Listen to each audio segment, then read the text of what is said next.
Assalamualaikum warahmatullahi wabarakatuh. Baik teman-teman, kita lanjutkan pembahasan kita tentang dinasti Utsmani ya, Turki Utsmani. Penguasa raja dari dinasti Utsmani ini bergelar dua sekaligus ya, yaitu Sultan dan Khalifah. Beda dengan yang sebelumnya, dinasti sebelumnya yang kita bahas itu menggunakan gelar Khalifah ya. Sultan merupakan representasi dari menguasai kekuasaan dunia, sedangkan gelar khalifah itu merupakan representasi kuasa dalam bidang keagamaan.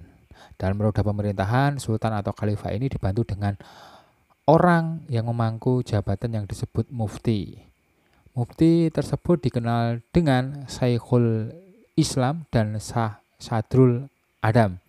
Syekhul Islam mewakili sultan atau khalifah dalam pelaksanaan wewenang keagamaan, sedangkan Sadrul Adam itu mewakili dalam melaksanakan wewenang dunianya atau kenegaraan. Mirip Perdana Menteri lah kalau masa sekarang. Khalifah Bani Utsmani atau Turki Utsmani ini tercatat dalam sejarah kurang lebih memiliki sekitar 38 orang khalifah yang bermula pada abad ke-10 Hijriah atau abad ke-16 Masehi.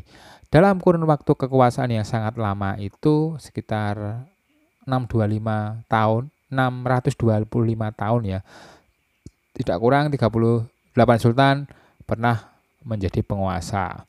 Pada setiap penguasanya itu dapat dibagi dalam 5 periode ya. Kita coba lihat fase-fasenya mungkin 5 periode.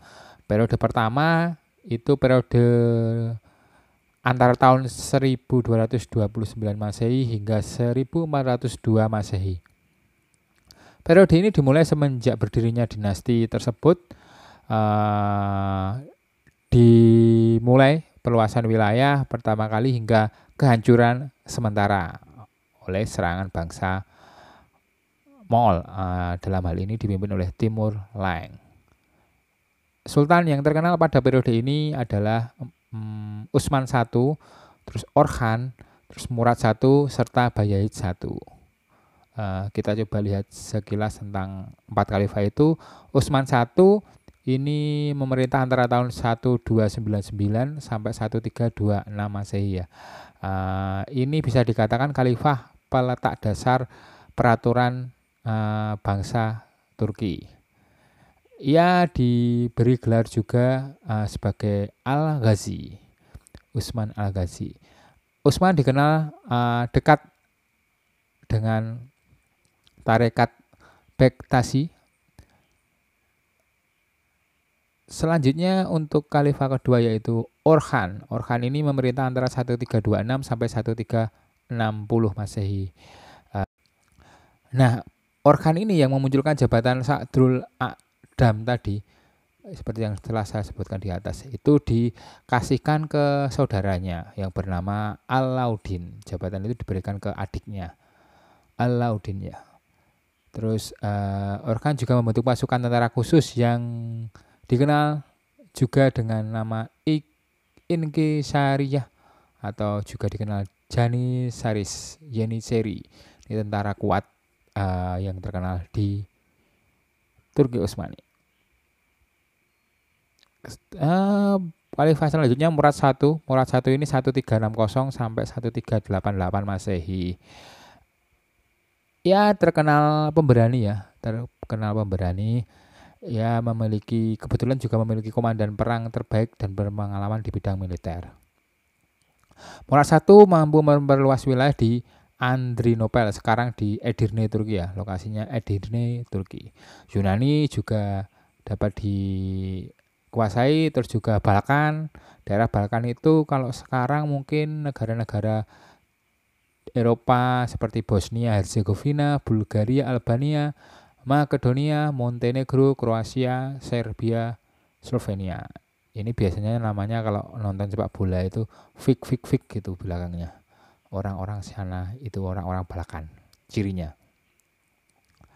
Perluasan wilayah ini membuat pemimpin di Eropa cukup murka sehingga mereka bersatu untuk melawan Murad I ini. Akhirnya dilakukan serangan setelah Paus Urbanus melalui suratnya memerintahkan kepada seluruh raja Eropa bersatu melawan Turki Utsmani.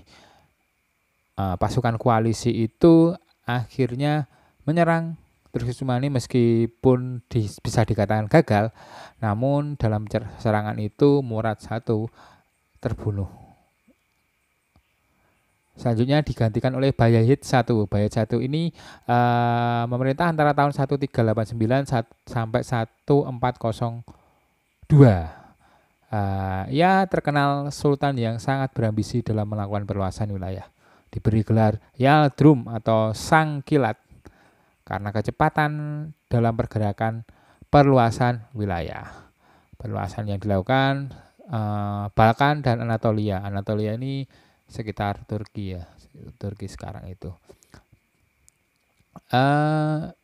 Ia juga berupaya untuk menguasai Konstantinopel, ibu kota Romawi Timur yang memang kuat pada waktu itu, tapi gagal karena pada saat bersamaan juga muncul serangan dari Timur Leng, dari bangsa Mongol.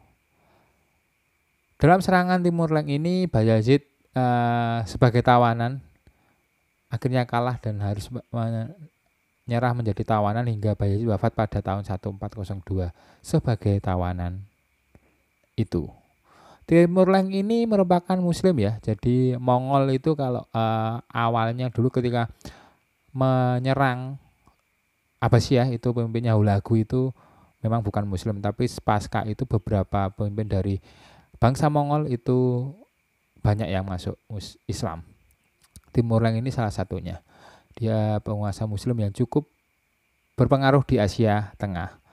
Konflik antara Timur Leng dan Bayezid ini ada yang bilang dilatar belakangi oleh faktor daerah taklukan Timur Leng banyak meminta bantuan Bayezid. Jadi yang ditaklukkan sama Timur Leng itu banyak yang meminta bantuan Bayezid. Terus faktor yang penting mungkin kedua pemimpin ini sama-sama memiliki ambisi besar dalam perluasan wilayah. Demikian untuk periode 1, jadi ada 4 khalifah itu ya di periode 1. Untuk berikutnya periode 2. Periode 2 ini dimulai antara tahun 1402 hingga 1556. Pada periode ini ditandai dengan restorasi kerajaan dan begitu cepatnya pertumbuhan dan perkembangan hingga ekspansi yang terbesar khususnya pada masa Sultan Salim I berhasil menguasai daerah Syria, Afrika Utara, Mesir. Sultan yang memimpin pada periode ini bisa dikatakan adalah Muhammad I atau kalau orang Turki mungkin Mehmet ya. Muhammad itu Mehmet. Terus Murad II, Muhammad II, Bayezid II, Salim I dan Sulaiman Al-Khanuni. Pada masa periode ini dinasti Turki Utsmani bisa dikatakan sebagai masa kegemilangan. Periode kedua adalah masa kegemilangan. Kita coba tengok beberapa khalifah yang masuk dalam periode ini. Pertama Muhammad I ya. Itu antara tahun 1403 sampai 1421 kalau nggak salah. Ia adalah putra bungsu dari Bayezid yang tadi tertawan oleh Timur Leng itu. Strategi Muhammad I adalah menjalin hubungan diplomatik dengan para penguasa Bizantium dan Venesia. Venesia itu Italia kalau nggak salah. Muhammad I berhasil mengangkat citra Daulah Utsmani sehingga dapat bangkit kembali ketika ayahnya yang tertawan oleh Timur Leng itu kan Utsmani mengalami kemerosotan atau mungkin hancur sementara.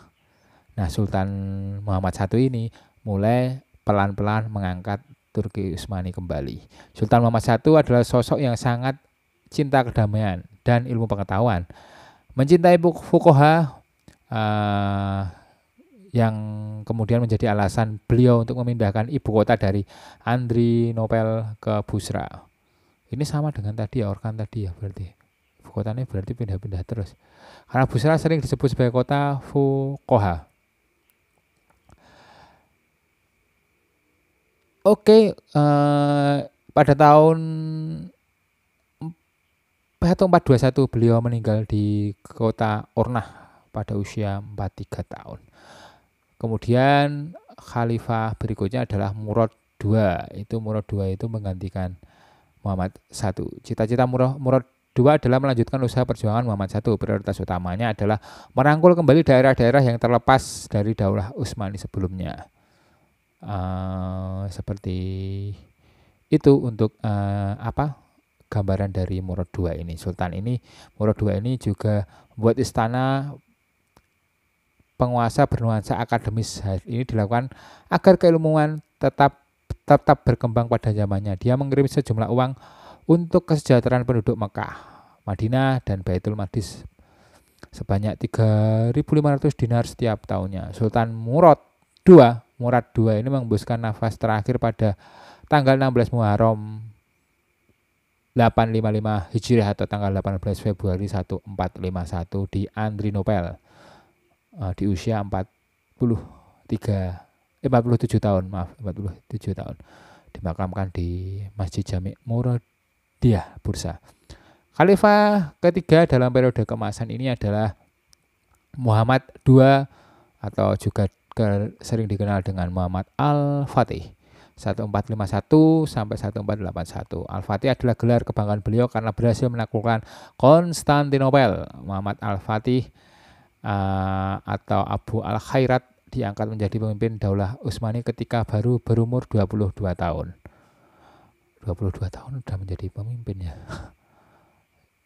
Oke, Muhammad Al-Fatih berusaha membangkitkan kembali sejarah umat Islam sampai dapat menaklukkan Konstantinopel tadi sebagai ibu kota Bizantium atau Romawi Timur.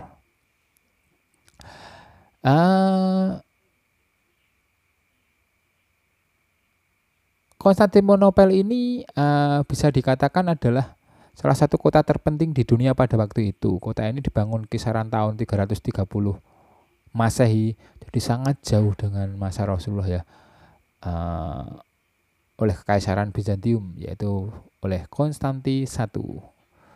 Muhammad Al-Fatih berhasil menguasai Konstantinopel dan dengan perencanaan dan persiapan yang matang, kota Konstantinopel jatuh pada pangkuan Turki Utsmani atau umat Islam pada 20 Jumadil Ula 857 Hijriah atau 29 Mei 1453 Masehi. Setelah memasuki Konstantinopel, di sana terdapat gereja Hagia Sophia atau Hagia Sophia. Al-Fatih memasuki gereja tersebut yang digunakan sebagai tempat perlindungan terakhir para pendeta, rahib, dan masyarakat.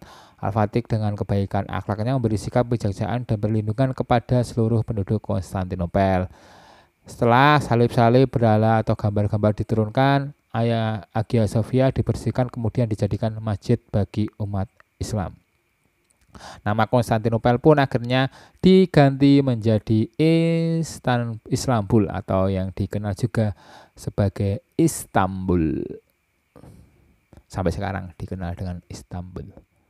Bayezid 2 sampai Sulaim 1 dan Sulaiman Al-Kanuni kita bahas di pertemuan berikutnya saja sambil membahas juga tentang periode ketiga, keempat, dan periode kelima.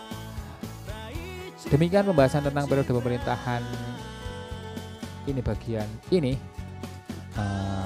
Periode pemerintahan bagian ini kita lanjutkan pembahasannya di video berikutnya. Jika ada pertanyaan silahkan disampaikan di kolom komentar dan saya ingin berikan tugas juga di kolom komentar.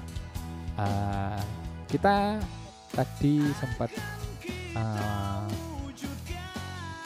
tahu ya bahwa Hagia Sophia itu awalnya kan gereja.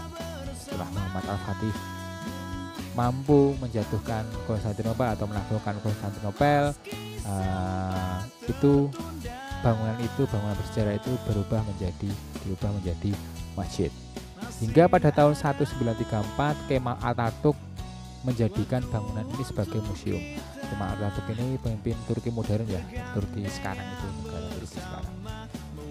Dan belum lama ini Erdogan membuat keputusan atau presiden Turki sekarang untuk Hagia Sophia menjadi masjid lagi. Silahkan sampaikan pendapat opini kalian tentang fenomena perubahan-perubahan dari Hagia Sophia ini. Sepakat dengan yang sekarang yang memfungsikan menjadi masjid, atau sepakat dengan yang dulu memfungsikan sebagai museum, atau bahkan ada yang memilih pandangan sepakat dengan difungsikan seperti semula, yaitu gereja.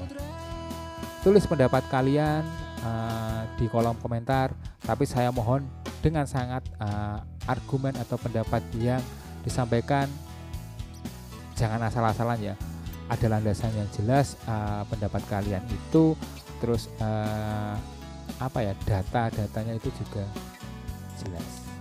Saya harapkan seperti itu biar bisa belajar untuk berpendapat atau beropini atau berargumen dengan baik ketika berdiskusi. Oke, sampai di sini. Tetap jaga kesehatan, tetap presensi, jangan lupa ya teman-teman. Mohon maaf atas kesalahan saya. Terima kasih. Wassalamualaikum warahmatullahi wabarakatuh.